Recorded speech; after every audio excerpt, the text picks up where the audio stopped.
XSFM입니다. I, D, W, K. 도전, 챌린지 말고요. 전기를 훔치는 행위를 뜻하는 말입니다. 개발도상국에는 아주 흔한 일이라 이것을 조사하는 연구자들도 있지만 계획정전 아니라 그냥 정전도 거의 사라진 한국 사회에서는 듣기 어려운 단어죠. 그럼에도 얼마 안가 우리 사회는 도전 문제에 대해 걱정할 일이 생길지도 모르겠습니다. 평창올림픽 후반기 목요일에 그것은 알기 싫다는 오늘 그리고 미래의 암울함을 이야기하는 둠스에 이어 두 번째 시간으로 꾸며드립니다. 지구상의 청취자 여러분 한 주 동안 안녕하셨습니까? 드디어 얼음이 다 깨진 한강가에서 전해드립니다. XSFM의 그것은 알기 싫다 261의 목요일 순서입니다. XSFM의 유승균 프로듀서입니다. 윤세민 에디터 오늘도 앉아있고요. 네, 안녕하십니까. 윤세민입니다. 네. 동계올림픽 경기들이 재밌어요? 영미야. 네. 네. 컬링이 그렇게 재밌는지 처음 알았어요. 근데 저 지난번 동계올림픽 때부터 한국 사람들은 컬링 맛을 안 사람들이 꽤 많은 것 같긴 해요. 네. 이게 약간 당구와 체스를 합해놓은 경기 같은 느낌이 들더라고요. 아이스링크를 만드는 일이 쉬운 일은 아닙니다만은. 네. 컬링은 그렇게 넓은 경기장을 요구하지 않거든요. 네. 저는 이제 지자체마다 한두 군데씩 만든다에 한 표, 앞으로. 그러니까 취미로도 괜찮을 것 같아요. 생길 것 같아요. 네. 예. 전 다음에 볼링 치러 가면은 공 굴리면서 영미야를 외쳐보려고요. 헐! 그래서, 헐은 안 통할 텐데, 볼링에서. 네. 광고를 들으시고, 우울한 얘기 하는 주간입니다. 잠시만 기다려주십시오. 그것은 알기 싫다는 한 번만 써본 사람은 없는 빅그린 프리미엄 헤어케어에서 도와주고 있습니다. 뉴스 라운드업 History in the making. 뉴스 라운드업부터 합시다. 올림픽을 뒤엎을 만한 뉴스가 많습니다. 올림픽이 잘 되고 있는데도 불구하고요. 네. 지난달 31일 대검찰청에서는 검찰 내 성추행 사건 진상규명 및 피해 회복을 위한 조사단을 발족했습니다. 그렇습니다. 그리고 21일 조사단은 의정부지검 고양지청 소속 김모 부장검사를 강제추행 혐의로 구속기소한다고 밝혔습니다. 자, 부장검사 구속기소. 한국에 없단 말입니다. 네, 듣기 힘든 말이죠. 네. 조사단 출범 후 첫 기소 사례입니다. 그렇습니다. 김모 부장검사는 회식 자리에서 부하 여검사를 성추행한 혐의이고 현재 혐의 대부분을 시인하고 있다고 합니다. 그렇습니다. 또한 조사단은 안태근 전 검사장의 성추행 의혹 사건에 대해서는 피해자에 대한 인사조치가 실제로 있었는지를 중점으로 참고인들을 불러 조사하고 있습니다. 네. 지금은 검찰 내 성추행 등 성범죄에 관련한 제보를 이메일을 통해서 받고 있다고 하네요. 그렇습니다. 관련된 뉴스 또 하나 알아두시면 아주 좋을 것 같은 거 하나 뽑아놨습니다. 네, 이 뉴스는 저도 스크랩을 해놨던 뉴스였는데. 아, 그랬어요? 네, 유피님도 찝어주셨더라고요. 네. 몰카 유포 피해를 입었을 때 삭제 비용을 가해자에게 물릴 수 있게 되었습니다. 이렇게 됐습니다. 성폭력 방지 및 피해자 보호 등에 관한 법률 일부 개정안이 20일 국회 본회의를 통과했습니다.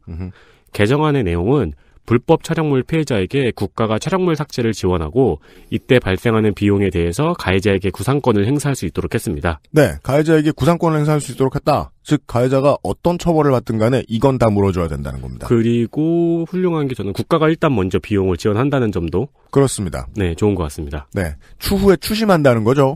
생각해보니까 몰카라고 하면 안 되겠네요. 대상은 불법 촬영물이고요.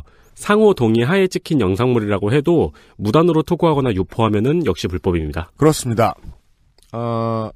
이 손희상 선생의 87년 얘기를 들으면서 제가 느낀 게 있는데요. 노동운동이 한국 사회라는 산의 정상까지 걸어 올라가는 게 너무 힘들어 보인다. 네. 예, 중턱도 못 온 것 같다. 라는 느낌이었잖아요. 네. 미투로 인해서 지금 움직이고 있는 인권운동은 산을 걸어 넘어간다기보다는 산의 높이보다 높은 해일을 몰고 오는 것 같이 보입니다. 그리고 이런 변화는요, 짧게는 이제 지금 살아있는 가해자들을 처벌하겠지만 장기적으로는 사회의 구조도 바꾸고 모습도 바꾼단 말이죠. 네. 지금은 상층부하고 하층부의 얽힘이 적은 업계. 네. 보통은 장기 고용 관계가 아닌 경우가 많죠. 그래서 문화계가 마당이 되고 있고요. 멀리서 보면 더 길게는 이제 이것보다 더 뚫기가 어렵고 견고한 큰 기업들한테도 옮겨 붙을 것 같습니다. 네. 예. 그러자면은 수사기관하고 언론이 협조가 돼야 될 텐데, 언론은 이제 저희처럼 소위 장외에 있는 사람들이 일을 좀 열심히 해야 될 것 같고요. 센터에서는 안 움직일 것 같아서요. 그리고 정부 조직은 이미 시작을 했잖아요? 그렇습니다. 보시다시피, 이 바람이요, 가깝게 그동안 꾸역꾸역 야당이 막으려고 애썼던 공수처 신설에 힘을 실어줄 것 같습니다. 네. 네. 그런 변화가 일단 보이고요. 다른 뉴스 보시죠. 동계올림픽 때문에 살짝 묻혀있는 일 중에서 현재 가장 큰 일은 한국 GM 철수 건입니다. 군산 경제라 하면요. 어느샌가부터 전북 전체 경제처럼 되어버렸단 말입니다. 네. 현재 민주, 자유, 바른미래는 바미당이라고 하고 좀 이상하지 않아요? 바른미래당이라고 부르래요. 네. 그리고 민평당은 평화당이라고 해달라고 하는 사람도 있더라고요, 요새는. 모두 TF팀을 꾸려서 이에 대한 대책 마련에 주력을 다하고 있습니다. 네. 20일에는 베리앵글 GM 해외사업부분 부사장이 여야의 원내대표를 만났고요. 21일에는 국회에서 또 대화를 나눴습니다. 네. GM에서는 신차 두 종류의 생산을 창원 부평공장에 배정하기로 하고 한국에서 연간 50만 대의 생산량을 유지하도록 노력하겠다고 했습니다. 근데 이에 대한 조건으로 산업은행에 1조 원이 넘는 자금 지원을 요청했고요. 네. 예, 또 여러 가지 세제 혜택도 요청을 했습니다. 그러면서도 군산공장 재가동은 쉽지 않다고 밝혔습니다. 민주당의 우원식 원내대표는 한국 GM에서 과도한 비용이 본사로 납입되고 있고 부품 비용 책정에 문제가 있었다고 하면서 이제 본사의 잘못을 지적했습니다. 네. 자유한국당 같은 경우에는 원내대책회의에서 이 사태의 원인이 노조에게 있다고 지적을 했고 뭔가 알아보지도 않은 듯한 느낌이 좀 많이 들어요. 정부의 지원 이전에 노동개혁이 먼저 이뤄져야 된다고 주장했습니다. 이게 노동개혁이에요? 네. 한편 민주당 TF팀에서 노조와도 대화를 나눴었거든요. 그때 노조는 이제 노동자의 희생이 필요하다면 양보하겠다는 뜻을 밝힌 적이 있습니다. 그렇습니다. 그런 건 기사화가 안 돼요. 네. 그리고 바른미래당에서는 자금 지원 시 군산공장 정상화를 위해 어떻게든 이를 패키지로 연계시킬 것인지 정확한 진단을 하는 국회 차원의 노력이 반드시 필요하다고 하면서 군산의 일자리 대책의 중요성을 강조했습니다. 네. 각 야당별로 이제 영양가 있는 대책이 나온 게 없습니다. 제가 보기에는. 네. 그나마 바른미래당이 자유한국당보다 난데 그건 늘 그러니까요. 그리고 민주평화당 같은 경우에는 그냥 지역경제 얘기만 하고 있고 구체적인 얘기 아무것도 안 하는 거예요. 와, 이 사람들 왜 저 TF팀이 이제부터는 공부를 하겠습니다마는 왜 그전까지는 공부 안 했지 하는 생각이 들어서 깜짝 놀랐습니다. 헤드라인들 올라오는 거 보면서 뭐 비슷하게 느끼신 분들 많겠습니다마는 제가 보기엔 정말 와, 속 뻔히 보이네 진짜. 언젠간 갈 거면서. 다른 나라에서도 많이 하는 거마비 더 뜯어가는 전략입니다. 네. 예. 이걸 편들어주는 정치인은 어느 나라 정치인이냐고 물어보는 건 좀 간단하고 좋을 것 같습니다. 괜찮아요. 예. 이 GM 소속이냐 당신. 이 문제에 대해서는 한국당하고 보수주의 왜곡이 좀 있습니다. GM의 운명을 군산시의 운명과 겹쳐 보이게 만드는 전략입니다. 근데 그게 아니야. GM은 그냥 가는 거죠. 그러니까 군산은 군산이고 GM은 GM이야. 네. GM이 사라져도 군산을 살리면 됩니다. 이게 국가가 할 일이고요. 일단은 이제 군산을 고용위기 지역으로 지정하기로 했습니다. 네. 그런 일이 생기면 보통 있는 게 실직자 및 퇴직자 고용안정자금이 좀 더 투입되고요. 네. 아마 지역 기업에 대한 자금 보조도 들어갈 겁니다. GM을 제외한. 군산에 돈을 풀기는 푼다는 소린데 어디에 어떻게 돈을 쓰느냐가 포인트입니다. GM은요. 주주인 산업은행에다가 돈을 더 꼬라박아. 네. 우리한테 돈을 더 줘. 있을지 말지 고민할게. 그러면. 이거 퍼준다고 만약에 했으면 야당은 글로벌 호구라고 뭐라고 하면 됩니다. 네. 입장 바꾸면 됩니다. 그리고 경제진은 주는 돈이 적다고 뭐라고 했을 거고요. 근데 지금은 GM한테 돈을 쓰겠다는 게 아니고 노동자와 군산의 다른 기업들한테 돈을 쓰겠다는 전략인 거고요. 네. 이 방식은요. 어디서 이렇게 지적해준 적이 있는지 모르겠는데 제가 보기에는 호주가 근저에 GM 홀덴 공장 폐쇄에 대응하는 방법을 참고한 것 같습니다. 네. 네. 호주 남부의 엘리자베스라는 도시에 있습니다. GM 홀덴 공장. 이젠 GM 홀덴 공장이 아니에요. 완전 철수한 게 작년 가을일 거예요. 반년도 안 됐습니다. 그동안 호주 정부가 무슨 태도를 보여줬냐면, 가지 마라 붙잡는데 돈을 쓰는 게 아니라, 얘네 가고 나면 이 공장을 뭐 했을까에만 골몰한 거죠. 네. 그런 방식의 대책, TF를 만들어서 운영했던 걸로 알고 있습니다. 호주도. 지금은 다른 다국적 자본이 나타나가지고 여기를 전기차 공장으로 돌리기로 하고 인수를 했습니다. 근데 처음부터 호주 정부는 여기 전기차 공장으로 살 사람 찾아요라고 비즈니스를 하고 다녔다는 거죠. 그 결과물이 이제 나왔다는 겁니다. 한국 정부도 비슷하게 따라갈 것 같습니다. 하나 더 알려드리죠. 학자금 다들 아직도 갖고 계시죠? 그럼요. 제가 몇 년 남았지? 한참 남았습니다.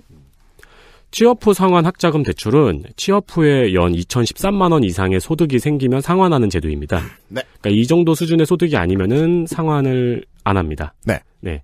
제가 아직도 갚고 있는 일반 학자금 대출과는 다르죠. 다만 상환이 유예된 기간에도 이자는 붙고 있습니다. 그러니까 이 점을 조심해야 돼요. 네.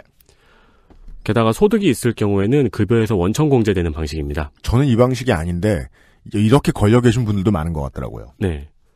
원래는 이게 든든 학자금 대출이었던 걸로 기억하는데 2017년부터 그냥 취업 후 상환 학자금 대출로 이름이 바뀌었더라고요. 네, 그쪽이 더 맞는 말 같네요. 그죠. 든든 같은 소리 한다. 그런데 20일 이 취업 후 학자금 상환 특별법 일부 개정안이 국회 본회의를 통과했습니다. 이 개정안의 내용은 취업을 하더라도 육아나 실직 등의 사유로 경제적 어려움이 있으면 상환을 다시 유예받을 수 있는 내용입니다. 그동안 이제 언제 졸업했느냐에 따라서 몇 가지 제약을 서로 따로 받고 있는 채무자들이 되게 많이 있었는데 이 데이터를 정리하는 게 핵심인 모양이더라고요. 그동안은 이 사람이 직장을 구하면 칼같이 그걸 알아보는 시스템만 가지고 있었는데 4대 보험 적용처럼. 그죠. 이제는 본인이 증빙을 하지 않아도 혹은 본인이 증빙을 하면 바로 이 사람이 예전에 있던 직장을 잃었구나 하는 거를 그 데이터도 일률적으로 다 관리해주는 시스템을 도입하는 모양입니다. 그게 달라진 것 같아요. 이것과 관련돼 있을 수도 있고 아닐 수도 있습니다. 이 기사를 보고 제가 들었던 생각은 여당이 지금 이걸 하고 있구나라고 느꼈던 거는 원래 이 국회에서의 정치라는 게 이제 한 수를 주고 한 수를 받는. 네. 근데 그렇게만 정치하면 유능한 정당이라는 소리를 들을 수 없습니다. 그렇죠. 한 수를 주고 두 수를 받아와야죠.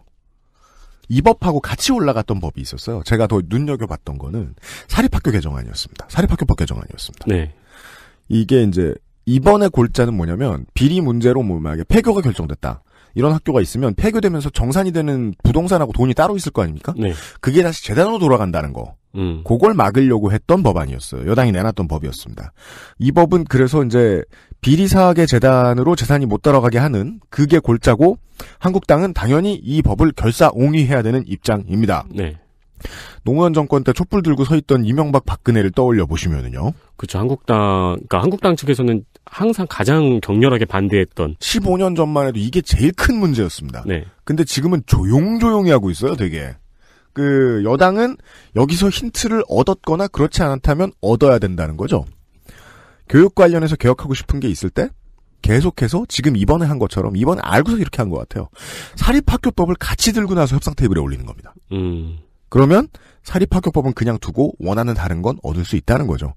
얻기가 좀 편해진다는 거죠. 네. 그러면 사립학교법은 어떻게 하느냐. 인생은 장기전이죠. 네. 저쪽이 다른 카드가 없어질 때까지 긁어먹는다는 방식인 거죠. 네. 네. 지금 거기에 한국당이 휘말리고 있는 그림 일부를 보여준 것 같습니다. 제가 보기에는. 네. 이 당장 관련해서 제가 말씀드린 그 법의 주인공이 됐던 서남대는 앞으로도 아직 여당이 뭔가 할 수 있는 계기가 있긴 있을 텐데 그렇다고 해도 1차적으로는 서남대 재단은 지금까지 축적해놓은 비리로 인한 부를 모조리 다 뺏길 위험에선 1차적으로는 벗어났어요. 네. 그게 이 법안 관련된 이야기의 뒷이야기입니다. 네. 이 정도 뉴스가 있었습니다. 뉴스 라운드업 여기까지만 하겠습니다. 윤세민 에디터 수고했습니다. 네, 감사합니다. 그것은 알기 싫다는 업그레이드된 과일 건강해진 스낵 푸른에게서 도와주고 있습니다. 요즘은 팟캐스트 시대 200일의 공개 방송입니다. 3월 24일 토요일 오후 2시 30분. 2시 30분. 네. 네. 물론 입장 줄이 좀 길 수는 있습니다. 이번에는 자석수가 의석이라고 할 뻔했네. 자석수가 많잖아요. 네. 법정 구속되시면 못 들어오십니다. 80만 원 이상의 형을 받으신 건 괜찮습니다. 네. 서울 지하철 27호선 대림역 4번 출구에서 조금 걸으시면 돼요. 구로아트밸리 예술극장입니다. 가수만 3팀이에요. 네. 예. 못해도 3시간 반은 녹음을 할 것 같아요, 지금 보니까. 회사 개업 이후 제일 큰 이벤트가 돼버렸습니다. 요파시 200회가. 네. 네. 그 알실 200회보다 훨씬 커요. 그쵸. 예. 규모가. 장난 아닙니다. 몇 배죠. 거긴 2층까지 다 있어요. 네. 2층도 자리가 많아요. 3월 10일 토요일 오전 11시에 티켓을 오픈합니다. 예. 어려운 게스트들 많이 모셨습니다. 오랫동안 준비했고요. 네. 지금도 계속 준비하고 있습니다. 3월에 뵙도록 하겠고요. 둠세이어. 스스로 멸망하는 인류의 이야기. 그리고, 네. 파일럿을 거쳐서 정규 편성됐습니다. 아, 그래요? 네. 그런 과정이 있었어요? 그렇죠. 파일럿일 때는 음악이 없어요. 음악이 생겼어요. 사무엘 성님의 이야기를 사람들이 좋아해주기 시작했어요. 네. 믿을 수가 없어요. 내가 믿을 수가 없는데. 네. 세상에 그런 일이 참 많아요. 믿기 힘든 우울한 이야기를 듣는 시간입니다. 사무엘 성님 어서 오십시오. 반갑습니다. 이제 지난번 시간에 어떻게 확인해 보셨을지 모르겠는데 사무엘 성님의 일반적인 접근법입니다. 해외의 우울한 얘기를 하다가 우리 우울한 얘기로 돌아옵니다. 네. 네. 이번에는 무슨 얘기일지 보겠습니다. 저는 원고를 읽어봤는데 아따 새롭습니다. 희망은 없겠죠? 옛날에 그건 그래요. 옛날에 살짝 들어본 적이 있는 얘기인데 어르신들과 한 60 정도 넘으신 분들 같은 경우에는 아마 이런 얘기들을 좀 하셨을 거예요. 아마. 한국도 이랬다? 예. 저는 이제 해외에 나가서 놀러 나가보면 가끔 가다가 좋은 문물, 자기들 자랑하고 싶은 관광지의 문물 말고 이 동네 사람들의 실제 생활에 대해서 얘기해주는 솔직한 사람들을 만날 수 있을 때가 있어요. 그때 얘기해줘요. 이 삐까뻔쩍한 호텔에 들어가는 전기와 수도 이거 때문에 불과 몇 킬로미터 넘어가서 이제 현지인들 사는 곳은 계획정전을 한다. 혹은 물이 공급이 안 된다. 네, 그런 이야기. 그런 많죠. 근데 우리가 이제 무슨 의류 광고 같은 거 요즘은 동남아에서 로케로 촬영을 많이 하러 갑니다. 네. 그러면은 그 호텔들 보면은 우리도 관광 가면 다 가는 호텔이거든요. 네. 물 없는 적은 없어요. 물이 없으면 분명히 나쁜 리뷰가 나왔을 거예요. 물 콸콸 나옵니다. 적당한 온도로. 그죠. 되게 예쁜 부스에서, 샤워 부스에서. 그걸 공급하기 위해서 현지인들은 물을 못 써요. 물만 못 쓰겠느냐? 기본적인 산업 인프라 뭐 있죠? 전기. 가스. 근데요. 전기가 불충분하죠?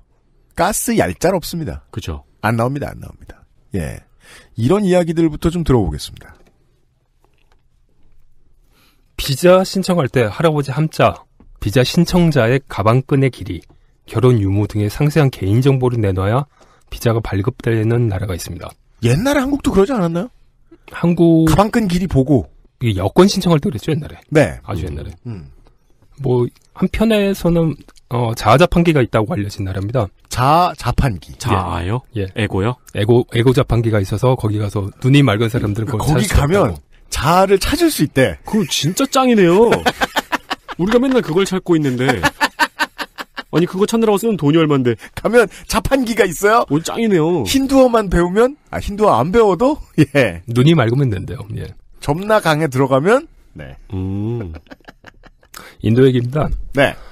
비교적 저렴한 배낭여행을 즐길 수도 있고 자아도 찾을 수 있고 그래서 이제 겨울방학 맞춰서 많이들 날아가시는데 네. 겨울에 가시면 사실 개고생해요. 그래요? 예. 거기도 많이 춥습니까? 아니요. 그 비행기표가 쌀 때는 사실은 뭔가 불편해서 그런 거거든요. 아, 그렇죠. 예. 안개가 엄청나게 껴요. 3m 앞이 안 보여요. 아, 겨울 시즌은 안개가 많은가 보죠, 인도에는? 인도 북부가 엄청나게 안개가 낍니다. 새벽부터 오전 늦게까지는 자욱한 안개 휩싸이거든요. 새벽부터 오전 늦게까지. 이제 보통 한 11시. 출근길부터 점심 먹을 때까지네요. 그렇죠. 그래서 보통 한 10시 정도에 일을 시작하는 경우들도 있어요. 안개 때문에? 네. 오전은 계속 사일런테일이어가지고. 아니, 3m 앞이 안 보이는데 어떻게 할 거예요? 특히나 인도는 중소규모 도시들도 우리나라 출퇴근길을 방불케 하는 교통사정이잖아요. 그렇죠. 그거 어떻게 운전하고 다니냐. 그러니까 이렇게 되니까 이제 여행자들 같은 경우에는 황당해지죠. 버스든 기차든 제대로 다니질 않으니까. 10몇 시간 연착, 30시간 연착은 일상이 됩니다. 30시간 연착할 거면 왜 시간이 정해져 있는 거예요? 그러게요. 30시간 이상 연착하게 되면 캔슬돼요. 양심은 있네요. 하긴 40시간을 기다리진 않게 해준다. 다행입니다. 그럼에도 불구하고 시간은 보통 겨울방학이 제일 기니까 대학생들은 이때 주로 인도를 찾아가죠. 보통 이제 많이 찾아가시는 곳들이 인도의 겐지스 강변에 오래돼 있는 도시 바라나시라는 곳인데요. 네. 바라나시. 네. 인도에서 그 겐지스 강을 배경으로 하는 사진들이 나온다라고 하면 보통 이 도시에서 찍은 거예요. 그렇죠. 아, 그렇군요. 네. 이 오래된 도시에서 사람들이 먹으라는 거 먹고 마시라는 거 마시고 설사 좀 몇 번 하고 이러면은 좀 신기한 게 눈에 들어오기 시작을 할 겁니다. 자, 일단 거는 저는 잘 못 찾았는데 뭐 누구는 못 찾았다고 하고 아무튼 다시 잃어버린다는 게 문제죠. 네. 제일 신기한 거는 그 어른 몸통 두께의 철 케이블이 공중을 지나가요. 어른 몸통 두께요? 예. 한아름 정도 되겠네요, 그러면. 한아름이 넘죠. 저는 지금 말로 설명하시는 걸 듣잖아요. 네. 어른 몸통 두께 이상의 무언가가 네. 내 머리 위에 있으면 서울에서는 보통 그 지상화되어 있는 지하철 가는 길. 그쵸, 뭐. 고가도로. 거의 모노레일 그 대수준이잖아요. 인천 시민이 그렇죠. 월미 은하레일. 네. 근데 그게 아니라 철로 된 줄이 지나간다고요? 무게가 엄청나겠네요. 그러니까 뭐 떨어지면 큰일 나고 그럼에도 불구하고 그게 아무튼 그렇게 쭉 있어요. 처음에 보면은 원숭이들이 이제 계속 지나다니고 있으니까 원숭이들을 위한 도로라고 생각들 하시거든요. 처음에. 에코 도로. 네. 전선이요, 이게. 전선. 이게 전기 도둑질이 워낙에 많이 일어나다 보니까 전기 도둑질을 할 수 없도록 끊을 수가 없도록 어마어마한 두께의 케이블로 감아버린 거예요.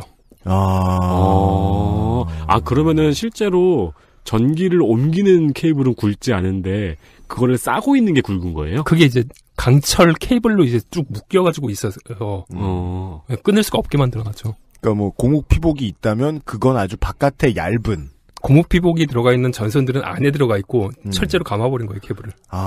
전선에 피복이 감긴 일반 전선이 있고 그 위에 철제로 또 뭘 감아서 칼로 끊는데 수개월이 걸리게. 아예 접근이 안 되게. 근데 그게 어른 몸통 두께까지 되는 거예요. 네. 떨어지면 진짜 난리 나겠네요. 그거를 그러니까 지지하는 강도들도 굉장히 좀 어려운데 그걸 여러 가지 그 건물에다 연결하고 여러 가지 방법들로 정리들을 하더라고요. 근데 그 정도면 지중화를 꿈꾸기 어렵겠네요. 지중화 한다고 작업을 하기 시작하면. 아니, 거기는 지중화하면 안 되는 도시예요. 왜입니까? 도시가 만들어진 지 만 년 정도 됐거든요. 예. 그러니까 신석기 그 유물이 나와요, 거기는. 파면 무조건 유물. 파면 무조건 뭐가 나와요. 가장 오래된 도시라고 하죠. 그렇다면 무조건 공중인 게 지상으로 다니도록 어떻게 만들어 볼 방법도 있겠습니다만 지상으로 두면 누군가가 분명히 칼질할 테니까. 그렇죠. 전기를 훔쳐 쓴다는 건 이런 방법이군요. 근데 이게 그 전기 문제 같은 경우에는 사실은 복잡한 인도 사회의 모순을 아주 복합적으로 들어주는 사례입니다. 그렇습니까? 예. 일단 전기 공급부터가 좀 문제가 있어요. 인도에서 쓰는 전기 71%는 석탄 화력 발전소가 공급을 합니다. 인구 10억이 사는데 그 중에 70%가 쓰는 전기가 석탄 화력으로 나온다고요? 예. 지구상의 석탄은 다 쓰고 있을 수도 있겠네요. 아니요. 본인들이 이제 채광량이 좀 돼요. 그런데 문제가 좀 있죠. 인도 석탄에는 석회질이 많아요. 아니, 석회질 없어도 석탄 화력 발전은 정말 지구를 쓰레기로 만든다는 건 알고는 있는데 석회질까지 많다. 그래서 발전소를 좀 돌리기 시작을 하면 보일러에 석회가 달라붙기 시작합니다. 그렇잖아요. 근데 그 속도는 엄청 빠를 건데요?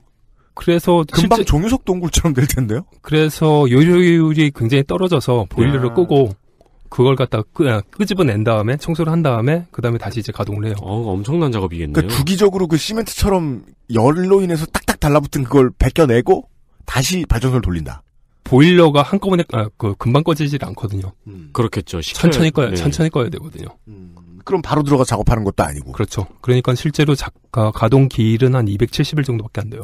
굉장한 손해네요. 가만히 있어봐. 270일이면요. 1년 중에 쉽게 표현하면 토요일, 일요일은 그냥 매번 노는 것과 다름이 없다. 네. 발전소가. 그래서 다른 문제도 좀 있는 게 원자력 발전소를 지으면 되지 않느냐. 그렇죠. 원자력 발전소가 해답이겠네요. 라는 얘기가 나오는데 이건 또 다른 문제가 있어요. 물론 원자력 발전소는 많은 문제가 있죠. 일단 송전 거리가 문제가 됩니다. 송전 거리. 예, 인도는 기본적으로 그 한국에서의 100km가 1000km예요. 무진장 멀리 가요. 그러니까 바닷가 인근에 지어야 하니까. 그렇죠. 그걸 도시까지 끌고 오는 게 문제군요. 그렇죠. 한국, 일본, 프랑스처럼 송전 비용이 저렴할 수가 없군요. 원전을 지어도. 그러니까 한국 같은 경우에는 길어봐야 한 400km 정도가 송전이 돼야 되는데 여기는 1000km가 나와야 되는 거죠.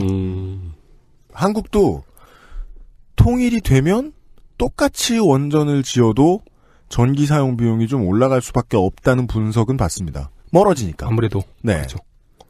거기다가 또 다른 문제도 걸려요. 그 일본도 이제 도호쿠 대지진으로 후쿠시마 그 원자력 발전소가 대형 참사가 일어났는데 네. 인도는 그만큼의 기술력도 되지 않으면서 그걸 만들려고 하냐, 우리도 다 죽이려고 하냐라고 이제 주변 국가에서 난리를 치죠. 주변 국가라고 하시면은 스리랑카, 뭐 파키스탄, 몰디브, 파키스탄, 방글라데시. 방글라데시 등등등. 네. 그게 또 원전이 빽빽히 들어선 우리나라 같은 나라에서는 이런 논의한 지가 좀 됐고 네. 이 위험한 걸 품고 사니까. 근데 처음 지으려고 하는 곳은 당연히 모두가 두려워하겠죠. 그렇겠죠. 네. 그런 걸? 몇 개가 있긴 하지만 그 어떻게 가동되고 있는지도 잘 모른다 뭐 이런 얘기들이 나오니까요. 국가적으로도 님비의 대상이겠고요. 그렇죠. 이 여기까지가 이제 공급의 문제라고 한다면 수요의 문제가 이제 걸리는데 수요의 문제는 훨씬 더 복잡해집니다. 첫 번째는 수요가 급속도로 증가하고 있어요. 수요가 급속도로 증가하고 있어요. 네. 인도는 21세기 들어서 경제 성장이 굉장히 빠른 나라들 중에 하나죠. 인도는 제조업도 엄청 큰데 IT 산업도 엄청 크잖아요. 네. 뭐 IT와 관련해서는 할 말이 좀 많긴 합니다만 여튼 그 경제 성장에 기본적으로 필수적인 게 전기잖아요. 그렇죠. 그러다 보니 소모량이 엄청나게 늘어나고 있어요. 그런데 인도 같은 경우에는 누진제가 훨씬 그 다른 나라들에 비해서 훨씬 가파릅니다. 가파르다. 그러니까 예를 들자면은 어느 지점부터 가파르게 되느냐가 중요하겠죠. 처음 이제 쓰는 단계들 같은 경우에는 작은 텔레비전, 흑백 텔레비전 하나 정도 보고 흑백 텔레비전. 네. 전등 몇 개 좀 켜고 네. 그리고 전화기 충전한다 뭐 이 정도로 쓰면은 14인치. 14인치도 아니야 5인치 정도. 그 옛날에 구도방 같은 데 가면은 그 저 쭉 긴 그 에일리언 머리 같은 TV. 네네네. 네. 무슨 방? 그 뭐야 구도방 같은 데 가면은 그래요. 맞아요. 그런 거 보고 계셨잖아요. 맞아요. 그거 되게 갖고 싶었는데. 그거 되게 운치 있죠. 네. 그지만 그것만 보고 TV를 보고 살라 그러면 죽어버릴 거예요. 얘네가 이런 거 정도를 쓰면은 1,000원이 안 돼요. 1,000원이 안 돼. 월에 1,000원이 안 돼요. 근데 여기서 이제 냉장고를 붙이고 그리고 텔레비전을 좀 이제 우리가 쓰는 텔레비전을 갖다 붙이고 거기도 뭐 에어컨 쓰겠죠? 에어컨 같은 경우는 전기 어마어마하게 잘 먹죠. 그렇죠. 네. 그래서 이 돌리기 시작을 하면은 몇 배의 전기요금으로 튀어 오르기 시작을 합니다. 순식간에. 자, 삶의 기본 백색 가전들이잖아요. 네. TV와 냉장고. 그것만 돌려도 전기요금에 허리가 휜다. 에다가 또 다른 문제도 있는 게 에어컨 같은 경우에는 사실은 아무리 돌려도 30도 이하로 안 떨어져요. 여름에. 아, 그러면 에어컨이 이렇게 온도가 되면 꺼지고 뭐 이런 게 아니고 그냥 계속 돌아가는 거겠네요. 그렇죠. 이러다 맞아요. 보니 도전이 광범위하게 벌어지고 있는 거죠. 네. 전기도둑. 무한도전이요? 그렇죠. 무한 전기도둑. 인도는 원래 아까 말씀드린 이유로 공급 자체가 좀 불안정하다 보니까 상당 지역을 계획정전하거든요, 지금도. 네. 네. 블럭 단위로 전기 안 주는 시간이 정해져 있고 시간표에 따라서 전기를 공급을 하는 거죠. 웃긴 게 어떻게 할까를 생각해 보면 계획정전을 계획정전 해당 지역에 살고 있는 주민들에게 알리는 방법은 동네에 방을 붙이는 방법밖에 없어요. 아, 그거 시간표가 나와 있어요. 시간표가 나와 있는데 그걸 홈페이지에서 참고하세요. 그러면 정전된다면 못 보잖아. 아니 근데 요즘은 앱이 있죠. 아니 근데 이게 네. 오랜 시간 계속 계획정전을 하고 있었고 그게 정말 계획적이라면은 신문에 나와요. 익숙하게 알고 있지 않을까요? 신문에 나와요. 일단. 모르겠어요. 계획정전이 과연 익숙해질 수 있는 문제냐. 저 하도 어릴 때 겪어서. 이번 달 정전 일정 네, 신문에 네. 나와요. 어릴 때 기억은 그게 나요. TV 뉴스 지나가는 시점쯤에 지역방송 화면으로 돌리면서 이번에 정전 어디 된다. 네. 라는 걸 알려줬던 기억이 나요. 저 어릴 때는 성남은 되게 신기하게 서울에서 그렇게 가까운데 난시청 지역이거든요. 그래서 유선방송이 필수였어요. 네. 그 유선방송에서 맨날 알려줬어요. 분당구 말고요. 네. 네. 시골 같은 경우에는 이렇게 계획정전을 할 때 전기 피복을 비키고 자기 집으로 땡겨오죠. 전선에 전기가 안 흐르니까. 그렇죠. 두 번이 있겠네요. 석탄 발전소가 석회질 치울 때. 네. 계획정전할 때. 그때는 이제 다른 도시에서 전기를 끌어오니까. 아. 그때는 좀 상관이 없고. 아싸 정전! 이러면서 피복 벗겨가지고 전기 끌어온다. 그리고 도시 같은 경우에는 이럴 때는 계획정전을 하는 시간이 워낙에 감시를 많이 해요. 그래서 이때는 못하고요. 아, 훔쳐갈까봐. 예. 전기 훔쳐갈까봐. 예. 그래서 이제 대낮에 감시가 별로 없을 때 도전을 할 준비들을 몽땅 다 해놓고 지역의 변전기를 망가뜨립니다. 아, 도전을 하기 위해서요? 예. 어렵네요. 이것도 간단한 일은 아니네요. 그러면 이제 변전기 수리를 위해서 그 지역을 정전을 시키거든요. 지역 전체를 정전시킨다? 그러니까 뭐 마포구에 뭐 망원동이면 망원동 이 정도로 갖다 정전을 시키는 그 거죠. 동네의 변전소를 변전기를 갖다가 변전기를 수리하기 위해서 의도적으로 망가뜨리면 예. 이거 뭐 오션스 11 같은 방법이네요. 그러네요. 그렇죠. 그럼 그때 가가지고 연결을 쭈르륵 하고 시키는 거예요. 예, 이거 워낙에 많이 하다 보니까 전봇대를 보면 무슨 그물이 쳐져 있는 것처럼 보여요. 인도의 전봇대 워낙 훔쳐가기 위한 전선이 많이 연결돼 있어서요. 그렇죠. 그걸 방지하기 위한 장치가 아니 아니고 그게 방지하기 위한 장치가 아니고 누군가 이미 훔쳐갔다는 거죠. 그럼 보고 있으면 저 전선들은 훔쳐가는 전기들 이렇게. 그렇죠. 근데 동네 사람이 딱 보면 저거는 누구네 집, 저거는 누구네 집에서 뽑는 거. 그러겠네요. 알 수도 있을 거 아니에요. 그 이제 그 지역마다 그거 하는 전문가들이 또 따로 있죠. 잘하면 업자도 있겠어요. 네, 그거 하는 업자가 있어요. 당연히 있겠죠. 도전업자. 네. 유재석. 2012년에 그 인도의 한 도시의 그 도전업자를 갖다가 주인공으로 한 다큐멘터리가 만들어져서. 그래요? 예. 꽤 인기를 끌었던 적도 있어요. 도전업이라니. 두 번째로는 인도의 그 정치적 상황도 이 도전이 광범위하게 벌어지는데 한몫을 합니다. 인도의 정치적 상황은 인도의 모든 상황에 한몫을 하고 있네요. 당연하죠. 정치가 빠지면 뭐. 늘 인도 얘기를 하다 보면 늘 이 얘기가 나오는 것 같아요. 그건 그래요. 정치권의 무능. 사회적 갈등 자체를 갖다 하는 것 자체가 정치인데 네. 정치가 잘하고 있으면 문제가 해결이 됐겠죠. 이게 전기도둑질이 워낙에 많다 보니까 인도의 전력청은 직원들을 동원해서 강도 높은 전기도둑 단속을 벌입니다. 그렇겠죠. 거긴 전력청이군요. 우리나라처럼 그 공사가 아니라. 네. 전기 도둑질을 하는 것이 발견이 되면 무거운 과징금을 물리게 되죠. 그렇게 해야겠죠? 예. 근데 이게 워낙에 광범위하게 벌어지고 있다 보니까. 동네 사람들 중에 과징금 때려 맞은 사람 진짜 많구나. 그렇죠. 근데 많으면 사람이 적으면 범죄자로 처리하면 되는데 네. 많으면 그들은 유권자예요. 그래서 지역 국회의원 선거에서 항상 문제가 나오는 공약들이 과징금을 어떻게 좀 분납 편의를 어떻게 봐주겠다, 어떻게 탕감을 해주겠다 이런 게 이제 공약으로 나오는 거예요. 이게 뭔가 뒤바뀌지 않았나요? 전기세를 낮추겠다고 공약하면 되잖아요. 그러니까 계속 이제 누진세가 그럼 계속 이제 높아지게 되는 거고 누진세가 높아지게 되는 거고 의미가 없는 거군요. 예. 그러니까 정치에 이렇게 선심을 쓰다 보니까 도전 문제가 해결이 될 리가 없어요.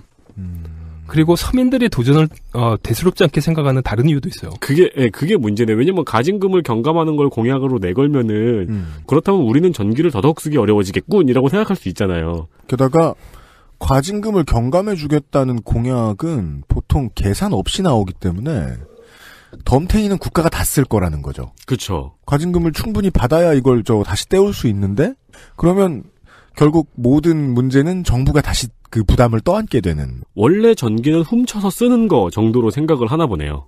에다가 제일 큰 문제가 또 따로 있다니까요. 이게 그 지역에서 힘 좀 쓴다고 하는 사람들은 전기세를 잘 안 내요. 전기요금을 안 내요? 예. 왜요? 힘이 세서? 힘이 세서. 발전합니까 지가? 비슷한 문화권인 네팔 같은 경우에 2008년도에 마오주의 공산당이 어떻게 집권을 한 다음에 전력 문제를 해결을 하겠다고 체납자 명단을 공개하는 강수를 뒀어요. 공산당이? 예. 예. 그랬더니 그 명단의 가장 위에 올라가 있었던 게 다 마오주의 공산당 지구당들이었어요. 진짜 강수가 됐네요. 인도도 그럴 것이다. 그렇다. 인도도 그렇죠. 뭔가 이 문제를 해결해 보려고 전기 많이 갖다 쓰는 놈 누구야? 체납 많이 하는 놈 누구야? 뭐 이렇게 얘기했더니 혹은 전기요금 많이 안 내는 사람 누구야? 했더니 다 동네 지역 유지들 국회의원들. 이게 우리나라 아파트의 난방비랑 비슷한가 봐요. 난방비는 뚱치는 게 기술이라도 좀 편하죠. 그렇죠. 예. 여튼 이게 그리고 또 이제 여기에 다른 문제들도 좀 걸려요. 전기세 수납을 지역 전력청의 본부에서만 받았어요. 주도에 있는 전력청 본부에서만 받아놓으니까 그 전기세를 납부하러 어떤 농민들 같은 경우에는 3박 4일을 버스 타고 달려가야 되는 거예요. 어머. 그것도 2,000원짜리 내려. 일부 지역에 아직 확충되지 않은 도로 인프라가 또 문제가 되는군요. 아니 비를 전력고지서를 갖다 발급을 하고 그리고 은행 갖고 내세우라고 하면 될 것 같다가 그렇죠. 그 도로가 문제가 아니죠. 3박 4일이면은. 그렇죠. 하긴 3박 4일 걸리는데 도로를 확충하기 이전에 그 지역 농협에다가 농협은행에다가 받으라고 하면 아, 우리나라는 모든 은행에 다 낼 수 있지. 시스템이 문제인 거지. 시스템. 편의점에서 낼 수 있잖아. 네. 그러니까 이상한 관료주의가 좀 많아요. 인도 같은 그러니까 그럴만 하네요. 전기세 누진제는 올라가지고 전기세는 엄청 비싸고 있는 놈들은 안 내고 내려면 빡세고. 그렇죠. 도전이 쉽네요. 그렇죠. 훨씬 더 쉬운 방법이죠. 여기서 이제 물어볼 만하죠. 도대체 얼마만큼의 전기가 도전이 되고 있는가? 2012년에 영국의 국제개발처가 돈을 대고 미국의 미시간 대학교와 캘리포니아 대학 교수들이 대학원생들과 팀을 짜서 인도에 직접 가서 전기 도둑질에 대한 조사를 한 적이 있습니다. 보고서 정도씩이나 필요한 일이다 이게. 네. 리포트 제목은 Thief and Loss of Electricity in an Indian State. 인도 어떤 주에서 발생하는 전력 손실과 전기 도둑질이었죠.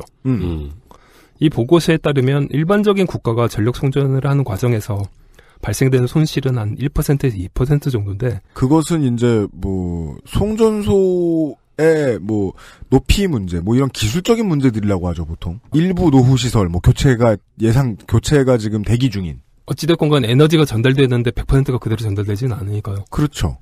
인도는 대략 30% 정도라고 합니다.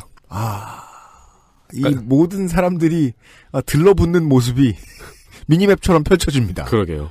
그러니까 이들의 실사 결과로는 10% 정도는 이제 낡은 송전 시설 때문이고.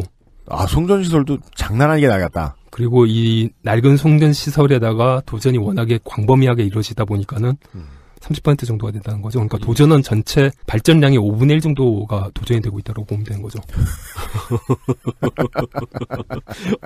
저는 이걸 어떻게 상상하고 싶냐면, 물론 한국의 모든 도로는 다 도공이 관리하진 않습니다. 민자도로가 많죠. 네.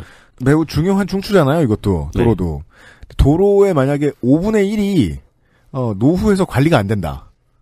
라고 생각하면 산업에 막대한 타격일 거거든요. 그렇죠. 고장난 차가 엄청 많을 거고. 아니, 전체적으로 그 나라 차의 사용 연한이 되게 느려질 거고, 그리고 택배도 늦게 받을 거고. 그리고 이 나라가 뭐 인구 300만 이런 나라가 아니잖아요. 그러니까 10억 인구의 국가의 전기 공급의 20% 정도가 날로 사라지고 있다, 허공으로. 실로 엄청난 저항. 실로 엄청난 임피던스. 10억의 왼손 법칙. 나 그러고서 오른손을 내밀고 있어요? 아하. 얼마나 심각해서 이거를 영국까지 해야 되는지 정도는 어느 정도는 이해가 됐습니다. 네. 도전이 이 나라의 문화다. 정도까지를 설명을 해주셨습니다. 네. 푸른액이 쌓여있는 냉장고 옆에서 진행하고 있습니다. 제가 냉장고를 볼 때마다 그 생각이 듭니다. 우리, 사무실의 랜드마크죠? 네. XSFM 미디어 센터의 냉장고는 고깃집에 있는 쇼케이스 냉장고입니다. 그렇습니다. 네. 뭐 고깃집에 있기도 하고, 뭐, 슈퍼에 있기도 하고요. 네. 그동안은 이제, 주로 모텔 음료들을 쌓아놨었어요? 그게, 싸요. 싸서? 네. 근데 이번에 이제 대대적인 개혁을 통해서, 땡카콜라. 그쵸. 네. 비싼 음료수들을 넣어놨습니다. 예, 단가 좀 센 음료수들로 바꿨더니 되게 부자가 된 기분이고 좋더라고요. 네, 그 냉장고가 빽빽해졌어요. 흐뭇하게 보게 되죠. 사무실에 혼자 있어도 그렇고, 사무실이 조용하게 일만 하고 있을 때도 그렇고, 저 냉장고의 소리가 크게 들립니다. 네. 저 쇼케이스 냉장고는 모터 소리가 상당히 커요. 그래서 멈추면 놀라잖아요. 그죠? 왜 조용해? 네. 그래서 저 모터 소리를 들을 때마다 늘 생각을 합니다. 야, 전기 잡아먹는 귀신이구만 저거. 저희가 한번 저 냉장고하고 난로하고 같이 연결했다가 불날 뻔했잖아요. 그렇죠. 사무실에 들어오는 전기가 3kW 정도밖에 안 되지 않아요? 그러니까요. 근데 모르죠. 그거 가지고 이 많은 컴퓨터 연결하고, 네. 겨울엔 히터 돌리고, 여름에 에어컨 돌리고, 저 고깃집 냉장고까지 돌리고 있잖아요. 그렇죠. 저거를 못 한다거나, 저걸 할 수 없는 상황이 된다라고 생각하면 저라도 도전업자를 찾겠어요. 네. 예. 그래야만 하는 사람들이 너무 많이 살고 있는 나라에 대한 얘기를 듣고 있었어요. 사무엘 성님입니다. 여기서 좀 이제 이상한 부분이 이상하다는 생각이 좀 들지 않나요? 다 이상해요. 뭐가 안 이상해요? 생각은 처음부터 들었어요. 이 상황에서. 그러니까 도전 자체가 인도의 아주 심각한 사회적 문제인데 이에 대한 연구를 인도에서 한 게 아니고요. 미국과 영국이 했습니다. 아니, 지금 이 상황에서 겨우 그게 이상해요? 다시 침략하려는구만. 양아치들. 왜일까요? 이게 인도에서만 볼 수 있는 문제가 아니에요. 아, 그래요? 경제 개발이 막 시작한 나라들에서 일반적으로 벌어지고 있는 문제예요. 당연하겠죠. 인도에서만 벌어지는 문제일 리가 없겠네요. 그러니까 이제 서구권에서는 경제 원조를 위한 전략이 필요할 때가 많거든요. 네. 예. 그것도 그렇고 본인들이 이제 뭔가를 진출을 해야 될 때 정책과 관련된 부분을 어떤 것들을 갖다 고려를 해야 될까. 뭐 여러 가지 이유들이 좀 있는 거죠. 하다못해 버거킹이 거기 진출하려고 해도. 네. 예. 전기가 없대. 는 알아야. 그렇죠. 아, 기업들을 위한 보고자료 역할을 하겠군요, 이건. 그렇죠. 네. 미국과 영국의 기업들의 경쟁력들 자체를 갖다 높여준 부분으로 작동을 하거든요. 그러니까 국가가 이런 것들을 해야 되는 거죠. 그렇죠. 국가 전력 공급 체계에 대한 물리적인 해킹이 인도의 사례라면은 정책을 해킹하는 사례들도 있습니다. 정책을 해킹한다고요? 예. 인도 위에 있는 인구 비슷한 나라 중국입니다. 중국? 예. 중국 역시 전력의 70% 정도는 석탄 화력 발전소로 만들어요. 그래서 지금 저희 눈앞에 저렇게 뿌연 거군요. 다음 달 정도가 제일 이제 피크로 올라가죠. 그렇죠. 그렇다고 또 중국 보고 핵발전소 만들려고 그러면 우리나라 옆에 지을 거 아니에요. 그건 더 무섭잖아요. 북한 바로 위에? 네. 근데 이게 미세먼지가 우리만의 문제가 아니라서 중국도 굉장히 많은 노력들을 하고 있습니다. 그럼요. 제일 못 살겠는 건 중국일 테니까요. 베이징도 요즘 뭐 훨씬 더 나아졌다고 하니까요. 네. 그러다 보니 요즘 만들어지는 화력발전소들 같은 경우에는 모두 미세먼지를 적게 배출하는 최신 기술이 도입된 발전소들이에요. 네. 근데 이 최신형 발전소들은 내몽골, 신장 위구르 같은 지역에 먼저 만들어지고 있습니다. 그리고 최신 뭐 이런 얘기들이 붙으면 기본적으로 비싸죠. 네. 네. 전력 단가가 일반 화력발전소에 비해서 훨씬 더 높아요. 와, 애플에서 만든다? 예. 네?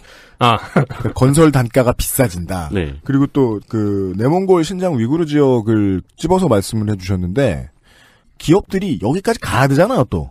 에다가 또 다른 게 하나 더 붙죠. 일단 이 동네는 해발 3,000m 이상이거든요. 네. 그러면은. 자, 또 자재를 옮기는 트럭들의 아슬아슬한 운전길이 상상이 됩니다. 길부터 먼저 닦아야 되고. 그리고 밥이 잘 안 되잖아요.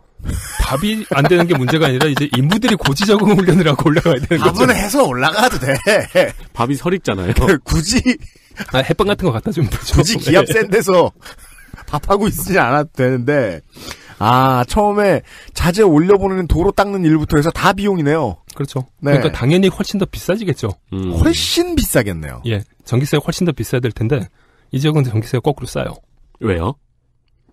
이 지역이 소수민족 거주지인데다가 독립운동을 하는 조직들이 아직까지 활동을 하는 지역이거든요. 정치적인 이유가 있군요. 전기요금이 저렴한. 독립운동한다고 하면 탄압만 한다고 해가지고는 이게 문제가 해결이 되는 게 아니잖아요. 그죠. 그러면은 다른 걸로는 대충 때려 막아도 되는데 군대를 내려보내는 비용까지는 좀 부담스럽거든요.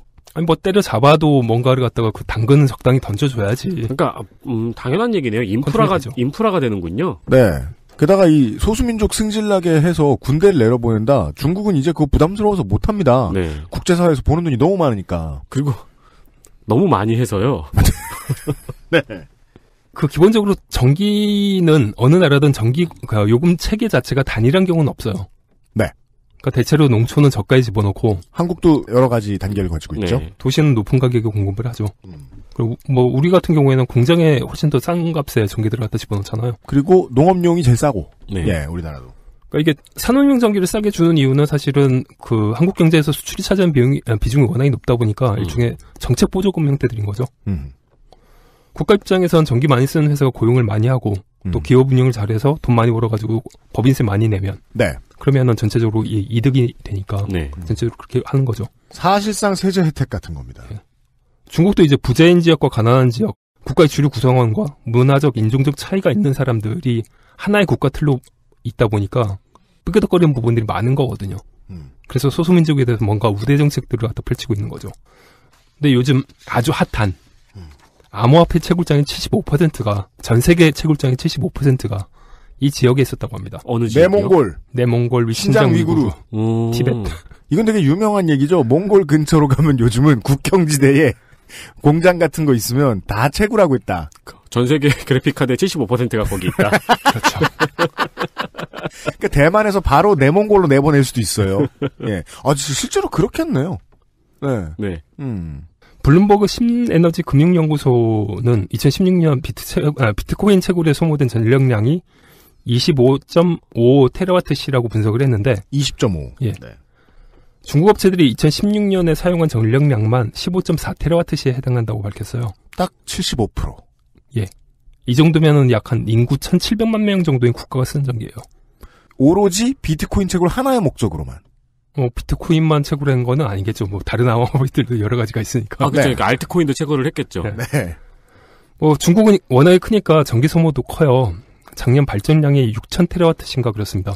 네. 거기서 저 정도면 무시할 만한데 문제는 제일 비싼 전기였다는 거예요. 그 전기들이요. 예. 그러니까 소수민족 독립운동하지 말라고 꼬드기기 위해서 비싼 전기를 가장 싸게 주고 있었던 거죠.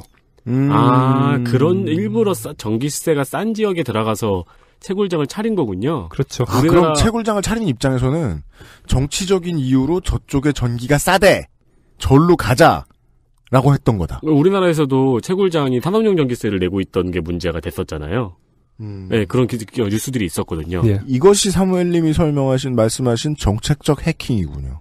그러네요. 인도에서 전기줄 일부 피복 벗겨다가 땡기는 것보다 훨씬 대규모에. 그리고 허락도 설립과 관련된 허락도 채굴장이라고 내지는 않았대요. 그러면요? 뭐 다른 걸로 해가지고 냈다가 이게 문제가 돼가지고 다 폐쇄를 시키고 있는 상태인 거죠. 이제 폐쇄는 한다? 예. 사실은 중국이 여기다가 싼 값에 전기를 줬던 이유는 고용 창출하고. 그렇죠. 예. 돈 좀 벌어가지고 그 지역 경제를 갖다 일으키라고 하는 거였는데, 암호화폐 채굴장은 사람을 고용하지 않잖아요. 그렇죠. 그래픽카드만 고용을 하죠. 일은 그래픽카드가 하지 사람이 하지 않죠. 엔비디아 좋은 일이다. 네. 그 두 나라의 전기 도둑질은 사실 가난한 나라가 경제 발전에 시동을 걸면 벌어지는 흔히 볼 수 있는 일들 중에 하나입니다. 그렇군요. 물론 비트코인 채굴이라는 건 워낙에 독특한 최근에 나타난 경향이라 모르겠습니다만은 그 전에도 정책적인 이유로 이 동네에 전기요금을 싸게 어떤 나라가 해줘. 그러면은 어떤 기업들이 그냥 저기 가자 우리 라고 해서 거기에 고용 들려주고 그 대가로 전기 싸게 쓰고 이런 일은 많이 했겠네요. 그렇죠. 문제는 지금 개발을 한참 해야 되는 나라가 우리랑 붙어있어요. 한국이랑 붙어있는 나라는 사실상 없습니다만 붙어있는 어떤 조직이 있죠. 비국가. 네, 비국가가 그렇죠. 하나 있죠. 그러니까 한국이랑 붙어있는 나라가 중국이라고 할 수도 있죠. 거기도 우리 국토긴 하니까요. 네, 그렇습니다. 네. 그렇군요. 네, 불법 점거를 당하고 있을 뿐이지. 이북오도 옆에 한 나라 있죠. 네. 쌀밥에 고깃국 먹는 게 국가의 지상과제라고 하는 데죠. 그렇습니다. 거기가 이제 개발해야 되는군요. 작년 한 해 내내 계속되었던 북한과의 치킨 게임이 평창올림픽을 기점으로 해서 끝나가려고 하고 있습니다. 그렇습니다. 올림픽 이후 몇 개의 이벤트들이 이어지고 남북 교류들이 늘어나겠죠. 아마 개성공단도 다시 가동될 가능성도 있고요. 네, 저희 방송을 몇 번 말씀드렸죠. 민주정부 시절에 남북 교류 협력에서 우리 쪽 당국자들이 항상 우려했던 거는 정책에 대한 해킹, 암호 채굴장과 같은 것들이 북한에 들어선 것들을 갖다 막는 거였어요. 그래서 이제 그 개성공단 들어설 때 남쪽 기업들을 굉장히 까다롭게 선택들을 했었죠.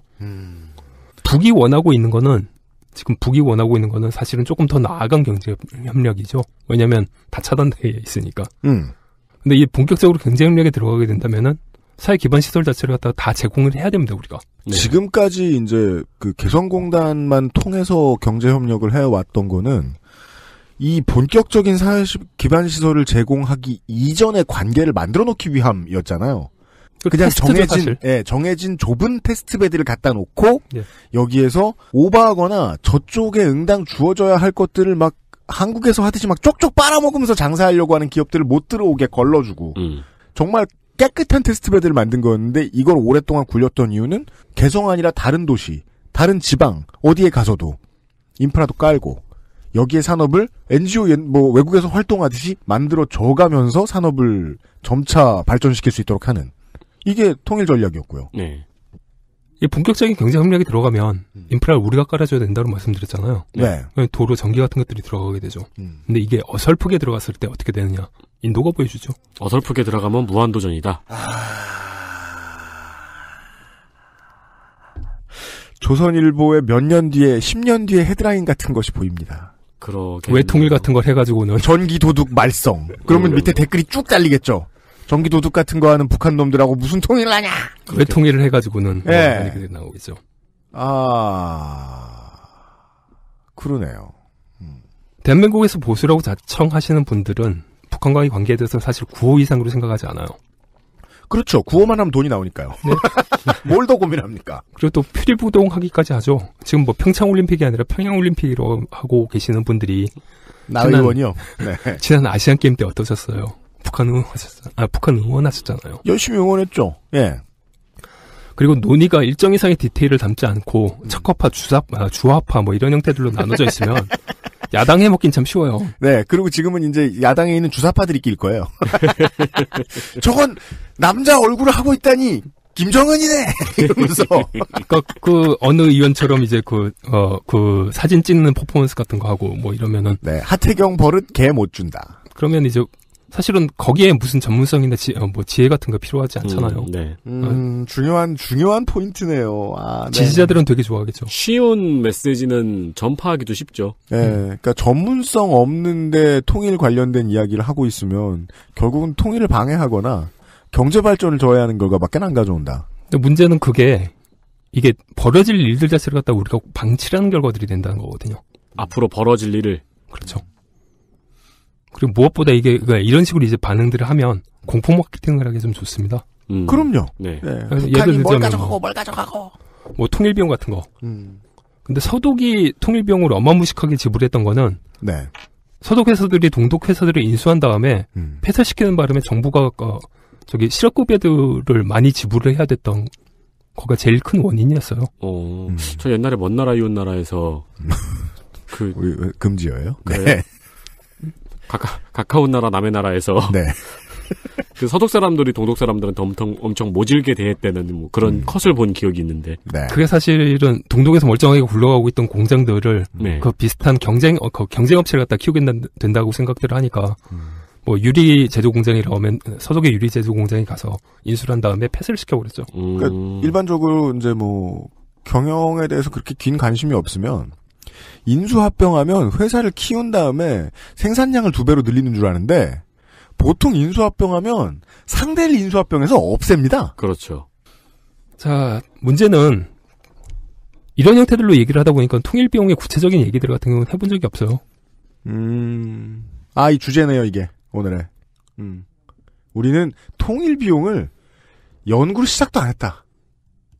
국가든 개인이든 무엇을 할 것인가를 두고는 고민들을 많이 하죠. 근데 실제로 뭘 하려고 하면 어떻게 해서 무엇을 추구를 할 것인가를 결정을 하는 게 사실은 더 어려워요. 네. 무엇을 할 것인가가 문제가 아니라. 그렇죠. 아니 무엇을 할 것인가는 댓글 다는 사람도 알 수 있고 저 같은 시사나부랑이 막 떠드는 사람도 알 수 있어요. 실무에 들어갔을 때의 문제지. 그럼에도 불구하고 지금 현재 벌어지고 있는 모습들은 친북이냐 반공이냐를 묻고 있는 분들이 사실은 주도를 하고 계시죠. 네. 친북도 반공도 TV는 좋은 거 봐야 됩니다. 냉장고는 집에 있어야 되고요. 인류 역사를 놓고 보면 예상되는 미래가 있음에도 불구하고 이를 대비하지 않으면 항상 센 이자로 추심을 당하게 됩니다. 네. 맞아요. 광화문광장에서 뭐 인공기 태워봐야 서울시내 미세먼지 농도나 올라가고 다이옥신 수치나 올라가죠. 그렇습니다. 고등어를 굽는 것보다 훨씬 좋지 않습니다. 네. 인공기 화형은요. 보통 나일론이거든요. 그럼요. 그럼에도 불구하고 이분들이 다시 국회로 갈 가능성이 그렇죠. 네. 또 올라가겠죠. 네. 왜냐하면 평균 수명이 높아져서요. 유권자는 죽지 않습니다. 늙을 뿐이죠. 네. 그리고 보통 사람의 생각은 바뀌지 않죠. 네. 이런 이야기인가요? 예. 네. 개성공단이 재개가 되겠죠? 그렇죠. 네. 그러면은 그때도 또 똑같은 고민을 해야 되는 거네요. 그렇죠. 들어가는 업체를 다시 선정하는 것과 다시 인프라를 깔아주는 것과 아니 일단 망한 회사들부터 다시 회생시키는 것도 회생시켜주고 네. 그죠. 물론 그 이제 CEO들은 한번 불에 댄 적이 있기 때문에 박근혜 정부라는 네. 그 문제에 자유롭고 싶다고 생각해서 아마 다시 안 들어갈 가능성이 좀 높고요. 예. 그냥 다른 동남아 쪽과 거래를 트는 쪽을 택할 가능성이 높고 새로운 기업들을 구해야 되고요. 기업 망해 나간다고 그렇게 질질 따더니. 그리고 다시 이제 고생해서 일단 개성공단을 다시 열어야죠. 네. 개성공단을 다시 열면 거기에서 또 무슨 일이 있었느니 북한에 뭘 퍼주느니 저러느니 하면서 하태경 의원과 김진태 의원이 할 말은 뻔합니다. 그걸 받았을 보수 언론의 행태도 눈에 선하고요. 월급이 얼마라느니 전부 다 북한 군대로 간다느니. 네. 그걸 그때그때 방어해주는 것보다 훨씬 중요한 가치의 일들에 대해서 오늘 고민을 해볼 수 있었습니다. 개도국은 도전이 있고요. 네. 수도도 깔아야 되고 도로를 만들다가 무슨 일이 생기고요. 정책은 인간의 욕망과 충돌할 수밖에 없거든요. 그 인간의 욕망을 건드려서 정책을 뒤로 나가게 하려는 무수히 많은 세력과 한참을 싸워가면서 해야 지금 될까 말까 한 일이군요. 그렇죠. 예, 그런 의미에서는 통일 이후는 돼도 암담하고 된 이후도 암담하다. 되기까지도 암담하고. 예. 물론 이걸 염두에 두고 나가면 괜찮을 수도 있겠습니다만은. 그래서 한번 찔러드려 봤습니다. 이런 이야기였습니다. 네. 저희는 이제 남들이 정치 얘기할 때 스포츠 얘기하는 사람들이라 올림픽 때는 올림픽 얘기 자제합니다. 네. 네, 그냥 영미야로 마감합니다. 예. 내일 이 시간에 다시 한번 이런 암울한 얘기를 들어보도록 하겠습니다. 사무엘님과 같이 인사를 드리죠. 유승균 PD와 윤세민 에디터 내일 다시 돌아오도록 하겠습니다. 사무엘님 내일 다시 뵙죠. 네, 수고하셨습니다. 내일 다시 뵙겠습니다. 네, 듣느라 수고하셨습니다.